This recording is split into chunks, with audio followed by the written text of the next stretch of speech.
என்னேனி நீ மீட்டும் பொன்வீணை என்று அந்நாளில் நீதான் சொன்னது. கையேந்தி நான் வாக்கும் பொன்வீணை என்று கைமாறியேனோ சென்றது. என் போன்ற ஏழை மொழி விழுந்தாளை உண்டான காயம் ஆடக்கூடுமா?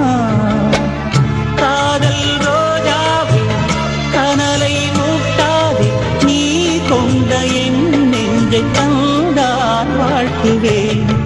இளவேனில் இது வைகாசி மாதம், விழியோரம் மழையேன் வந்தது. பனிமூட்டம் வந்ததால் மலத்தோட்டம் நீங்கியே திசை மாறி போகுமோ தென்றலே.